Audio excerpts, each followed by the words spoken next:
চৰাইদেউ জিলাৰ সদৰ সোণাৰী বুলি ক'লেই মনলৈ আহে সোণালী পামৰ কথা। সোণালী পামৰ এই ঘৰত বহিয়েই বহু গীত আৰু কবিতা ৰচনা কৰি অসমীয়া সাহিত্যৰ ভঁৰাল সমৃদ্ধ কৰি গৈছে গীতিকবি পাৰ্বতী প্ৰসাদ বৰুৱাই। জীৱনৰ বেছিভাগ সময়েই সোণাৰীত অতিবাহিত কৰা পাৰ্বতী প্ৰসাদ বৰুৱাৰ সোণালী পাম নামৰ প্ৰিয় ঘৰখন আজি সংকটৰ গৰাহত। সোণাৰীৰ সংহাৰী বানৰ বিভীষিকাই এইবাৰ আঘাত সানিলে অসমীয়া গীতিকাব্য সাহিত্যৰ অন্যতম পুৰোধা গীতিকবি পাৰ্বতী প্ৰসাদ বৰুৱাৰ ঐতিহ্যমণ্ডিত সোণালী পাম বাসগৃহতো। এককাল পানীত ডুব যোৱাৰ ফলত ঘৰটোত সংৰক্ষিত বহু মূল্যৱান নথিপত্ৰ, আচবাব আৰু স্মৃতি বিজড়িত সামগ্ৰী নষ্ট হয়। অসমীয়া সাহিত্য সংস্কৃতিৰ এক মূল্যৱান ঐতিহ্য বহন কৰা এই বাসগৃহৰ এনে শোচনীয় পৰিণতিয়ে সাহিত্যপ্ৰেমী, সংস্কৃতিনুৰাগী আৰু সচেতন মহলক গভীৰভাৱে ব্যথিত কৰিছে।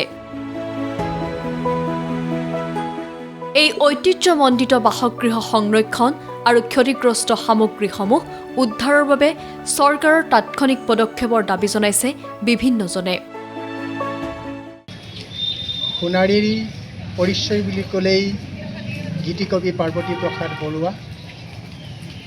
উজনি অসমৰ প্ৰলয়ংকৰী বানে আন আন ঠাইৰ লগতে সোণাৰী অঞ্চলো বিস্তীৰ্ণ ৰূপত প্লাবিত কৰি অসংখ্য সা সম্পত্তি, ঘৰ দুৱাৰ, গাড়ী মটৰ ধূলিসাৎ কৰিলে।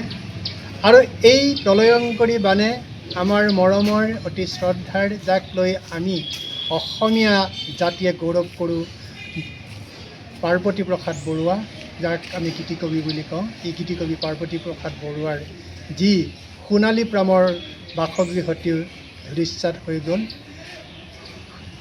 যিডোখৰ ঠাইত, যিখন ঘৰত থাকি পাৰ্বতী প্ৰসাদ বৰুৱাই অসংখ্য গীত ৰচনা কৰিছিলে, অসংখ্য নাটক আৰু নাটিকা সৃষ্টি কৰিছিলে, অসংখ্য প্ৰবন্ধ লিখিছিলে, অসংখ্য কবিতা লিখিছিলে, সেই পাৰ্বতী প্ৰসাদে সেই গৃহ সোণালী পামৰ গীতিকবি ভৱনটো বানপানীয়ে শেষ কৰি দিলে।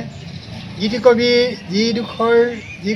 যিডোখৰ চকীত বহি সাহিত্য চৰ্চা কৰিছিলে, এই চকী ডুবি গ'ল। তেওঁ শেষ বয়সত দুডাল লাখুটি লৈ তেওঁৰ আহ যাহ কৰিছিলে, সেই লাখুটি এটা জৰাজীৰ্ণ অৱস্থা। তেখেতৰ যিটো হাৰমনিয়ামত সুৰ সংযোজন কৰি আৰু তেওঁ সমগ্ৰ গীত ৰচনা কৰিছিল, সেই হাৰমনিয়াম এতিয়া প্ৰায় তথৈবচ অৱস্থাত আছে। তেখেতৰ পালেং, তেখেতে সংৰক্ষণ কৰা যিবোৰ গ্ৰন্থ, এইবিলাক একেবাৰে শেষ হৈ গ'ল, পানীয়ে বুৰাই পেলালে। এককাল পানীত এই গোটেই সামগ্ৰীবিলাক ধুৱাই পেলালে। তেখেতে যিমানবোৰ ডায়েৰীত লিখিছিলে, ডায়েৰীত গীত মাত লিখিছিলে, কবিতা লিখিছিলে, এই আটাইবিলাক শেষ হৈ গ'ল। মই ইয়ালৈ আহি অত্যন্ত দুখ পাইছোঁ, মোৰ কষ্ট অনুভৱ হৈছে, হৃদয়ত এটা বেদনাই এনেকুৱা এৱা দেৱা কৰিবলৈ লৈছে যে এই প্ৰলয়ংকৰী বানে অকল পাৰ্বতী প্ৰসাদকে শেষ কৰা নাই, পাৰ্বতী প্ৰসাদৰ ৰচনাৰাজিক শেষ কৰা নাই, অসমৰ সামগ্ৰিক ঐতিহ্য, অসমৰ গীতি সাহিত্য, অসমৰ যিবিলাক বস্তুবিলাক আমি গৌৰৱ কৰোঁ, এইবিলাকো একেবাৰে শেষ কৰি দিলে।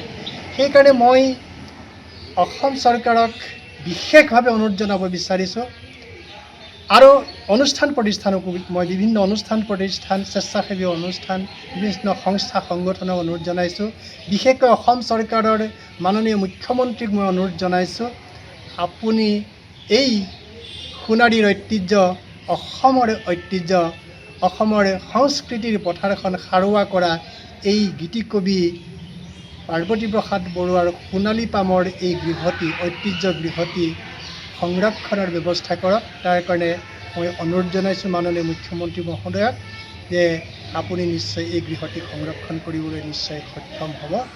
কাৰণ এই গৃহটো সংৰক্ষণ হ'লে, এই গৃহটিৰ ওপৰত ভিত্তি কৰি আমি অসমীয়া সংস্কৃতিৰ বিজয় নিচান উৰুৱাই থাকিবলৈ সক্ষম হ'ম।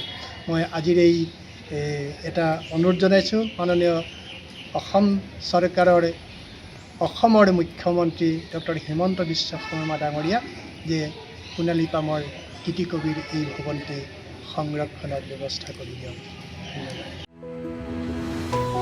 সোণালী পামৰ নিগাজী ঘৰত বহিয়েই পাৰ্বতী প্ৰসাদ বৰুৱাই ৰচনা কৰিছিল চিৰসেউজ বহু গীত আৰু কবিতা। সুধাকণ্ঠ ডক্টৰ ভূপেন হাজৰিকাৰ দৰে ব্যক্তিৰ উপস্থিতিত এই ঘৰখনত ৰসাল হৈ উঠিছিল সংগীতৰ মেহফিল। সোণাৰী নগৰৰ মাজমজিয়াত থকা গীতিকবিৰ সোণালীপাম নামৰ বাসগৃহটো এতিয়া নিঃসংগ। এসময়ত কালজয়ী অসমীয়া কবিতাৰ তথা সাহিত্য সৃষ্টিৰ সাক্ষী এই গৃহটো এতিয়া যেন কেৱল স্মৃতি ৰোমন্থনৰ এক ঠাইহে হৈ ৰৈছে।